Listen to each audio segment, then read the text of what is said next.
Baik, kita lanjutkan kembali diskusi kita hari ini. Kita ke Prof. Burhan. Prof. Burhan, ketika Anda melihat bahwa hari ini Pak Jokowi ini 40 hari akan sebelum pergantian di 20 Oktober sudah berkantor di IKN gitu. Apakah ada kekhawatiran dari Pak Jokowi ketika dia turun dari jabatan sebagai presiden di 20 Oktober ini? Apakah ada kekhawatiran Pak Jokowi ini program-program yang hari ini sudah dilakukan ini tidak dilanjutkan oleh Pak Prabowo? Nah, saya tidak tahu soal kekhawatiran tadi ya, tetapi salah satu yang menjadi motivasi beliau untuk apa yang dia sebut sebagai cawe-cawe itu kan agenda yang sudah Pak Jokowi rintis selama 10 tahun terakhir itu jangan sampai terputus oleh kalender pemilu. Nah, itu yang kemudian membuat beliau sangat all out kan, membantu Pak Prabowo Gibran. Karena tadi atas nama keberlanjutan apa yang sudah dia rintis. Nah, apakah kemudian kalau Pak Prabowo sudah terpilih, lantas kekhawatiran itu hilang?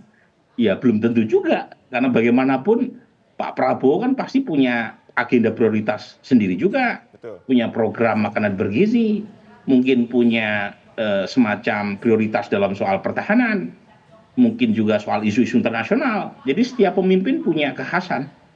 Tetapi yang diharapkan oleh publik kan ada semacam kesinambungan. Jangan semuanya mulai dari nol gitu ya. Nah, jadi dalam soal IKN saya kira Pak Prabowo sudah mengucapkan ada komitmen untuk melanjutkan. Cuma ya pertanyaannya apakah komitmen melanjutkan itu segaspol seperti zaman Pak Jokowi ataukah turun giginya misalnya. Nah, ini kan hal-hal yang mungkin kita perlu lihat lah ya setelah Pak Prabowo diangkat sebagai presiden.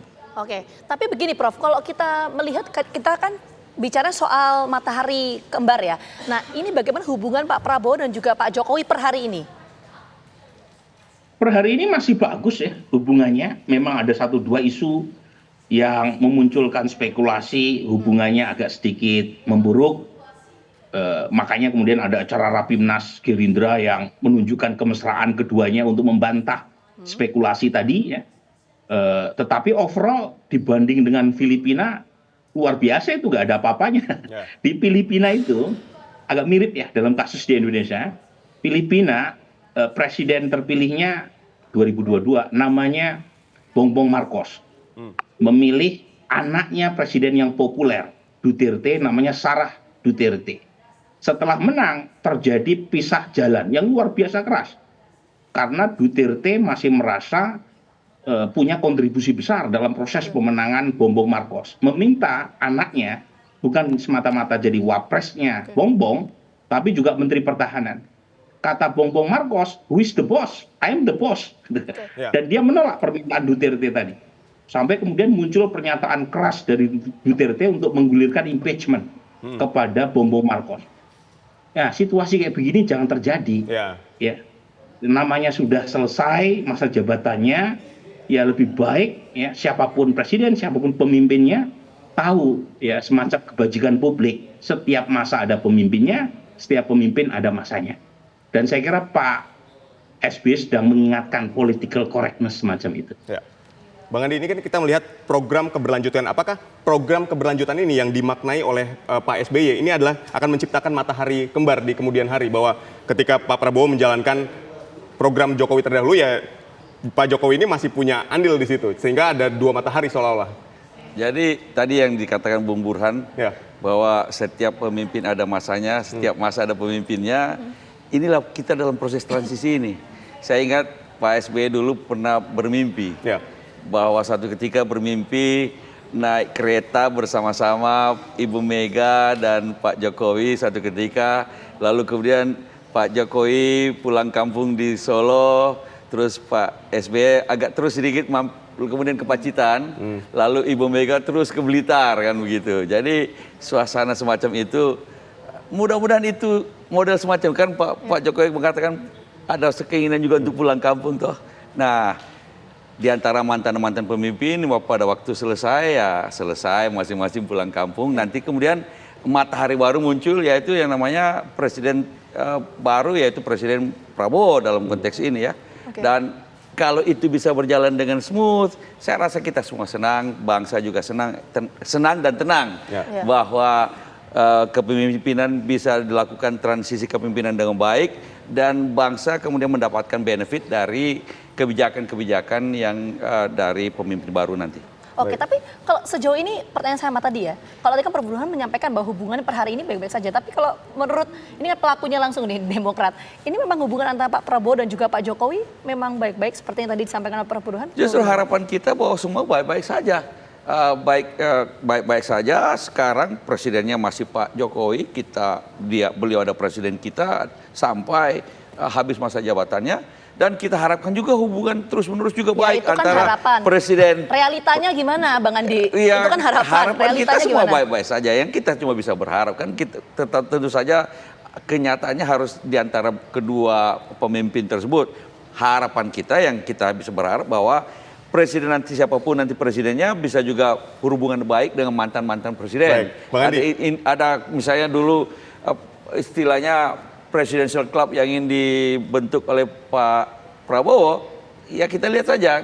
Kami kalau Pak SBY pasti nggak ada masalah sama sekali. Baik, ini kan yang disampaikan Bang Andi ini lebih ke impian, harapan, sesuatu yang ideal gitu ya. Tapi kalau kita ngomongin program berkelanjutan, apakah Anda melihat bahwa hari ini dengan program keberlanjutan ini digambarkan bahwa ya Pak Prabowo ini nantinya akan Pak Jokowi yang cawe-cawe di masa pemerintahan Pak Prabowo. Apakah Anda juga melihat itu?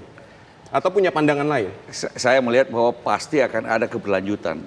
Baik mulai dari Presiden Bung Karno sampai nantinya Presiden Prabowo, pasti akan ada keberlanjutan. Walaupun juga ada perubahan-perubahan. Misalnya sekarang saja kan sudah sedang dibicarakan tentang nomenklatur kabinet. Mungkin saja ada perubahan-perubahan yang tadinya misalnya Kementerian Perumahan yang tadinya disatukan sekarang berdiri sendiri lagi.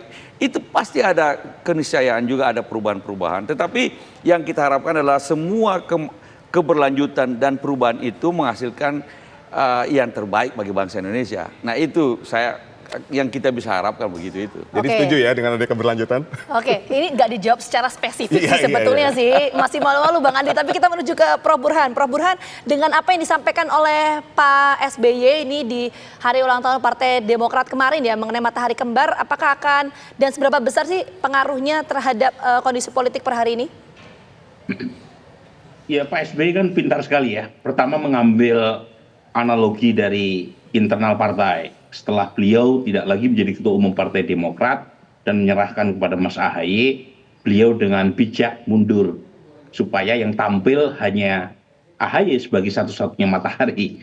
Kira-kira begitu kan. Baru kemudian masuk bahwa matahari kembar bukan hanya merugikan dalam konteks kalau terjadi di partai tapi juga di negara. Dan orang punya spekulasi yang beragam, sah-sah saja. Kalau orang kemudian mengaitkan misalnya matahari kembar antara presiden yang akan dilantik dengan presiden yang akan selesai masa jabatannya. Dan menurut saya statement Pak SBY tidak jatuh dalam ruang hampa. Pasti ada konteksnya kan. Betul. Dan konteksnya saya kira tidak hanya internal partai. Mungkin beliau melihat energi berlebih dari seorang Presiden Jokowi yang kalau misalnya tidak dimitigasi bisa menimbulkan komplikasi terkait terutama pasca 20 Oktober 2024 nanti. Tetapi lagi-lagi kalaupun toh itu benar, pertanyaan seorang political scientist adalah mekanisme atau instrumennya melalui apa agar Pak Jokowi dilihat sebagai matahari kembar. Kan sudah tidak lagi jadi presiden. Nah ini yang tadi saya tanya, instrumennya seperti apa? Nah kalau misalnya perbandingannya dengan Filipina, hubungan antara yang sekarang menjabat dengan yang akan dilantik itu masih belum ada apa-apanya. Ya, tentu tidak sesmooth ya antara Perdana Menteri Singapura dengan Perdana Menteri yang baru. Kalau di Singapura kan prosesnya jauh lebih smooth ya. Karena memang PAP itu partai yang sangat dominan. Sehingga yang menggantikan dengan yang digantikan hubungannya sangat mesra. Baik. Prof. Burhan. Tetapi dalam konteks Indonesia mungkin tidak sesmooth Singapura, juga tidak sebrutal Filipina. Somewhere in the middle, gitu ya. Hubungan antara Pak Jokowi dengan Pak Prabowo. Baik, terima kasih kepada Prof. Burhan atas dialognya, juga Bang Andi telah hadir di studio kami.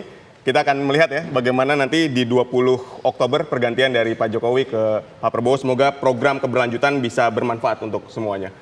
Baik, terima kasih atas kehadiran semuanya. Selamat sore, sehat selalu dan sukses semua.